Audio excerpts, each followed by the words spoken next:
There is no one more deserving of this Palme d'Or lifetime achievement. კინოში შეტანილი წვლილისთვის საპატიო ოქროს პალმის რტოს ჯილდოს ყველაზე მეტად ბატონი რობერტ დე ნირო იმსახურებს. გილოცავთ.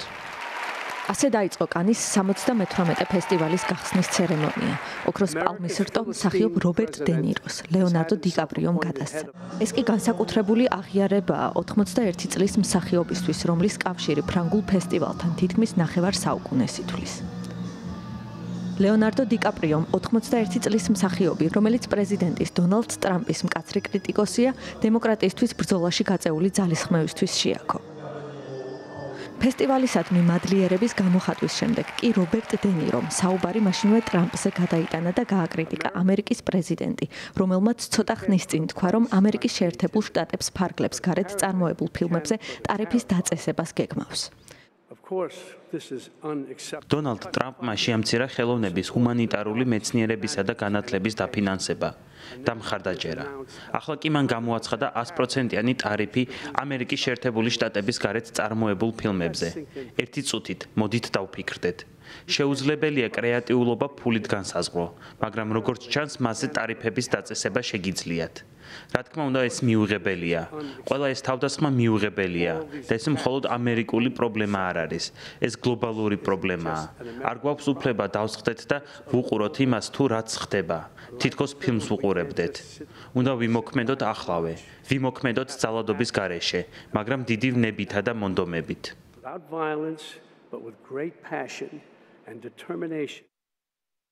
პოლიტიკური კონტექსტი კანის ფესტივალს სხვა მხრივაც არ აკლდა. პირველი დღის დასასრულს გაიმართა უკრაინისადმი მიძღვნილი 3 ფილმის ჩვენება და ჩარლი ჩაპლინის ოქროს ციებ-ცხელების აღდგენილი ვერსიის პრემიერა, მისი 100 წლისთავის აღსანიშნავად.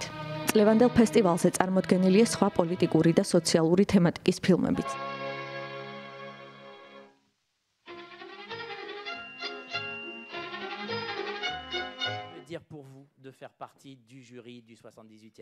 წელს კანის კინოფესტივალის ჟიურის პრეზიდენტი ფრანგი მსახიობი ჟულიეტ ბინოშია და მასთან ერთად არიან სხვა ჟიურის წევრებიც, რომლებიც გადაწყვეტენ თუ ვის გადაეცემა საპატიო ჯილდო, ოქროს პალმის რტო.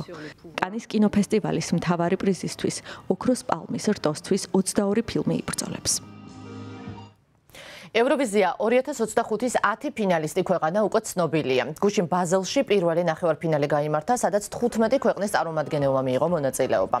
მაყურებლის გადაწყვეტილებით ფინალში პოლონეთი, ესტონეთი, უკრაინა, შვედეთი, ნორვეგია, პორტუგალია, ალბანეთი, ნიდერლანდები, სან-მარინო და ისლანდია გადავიდნენ.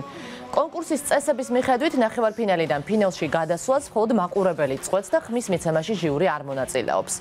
მეორე ნახევარფინალი 17 მაისს გაიმართება, სადაც კიდევ 10 ფინალისტის ვინაობა გაირკვევა. ისინი ფინალში დიდი ხუთეულის ქვეყნებსა და მასპინძელ შვეიცარიას შეუერთდებიან. საქართველოს წარმომადგენელი მარიამ შენგელია მსმენელის წინაშე მეორე ნახევარფინალში მე-10 ნომრად წარდგება.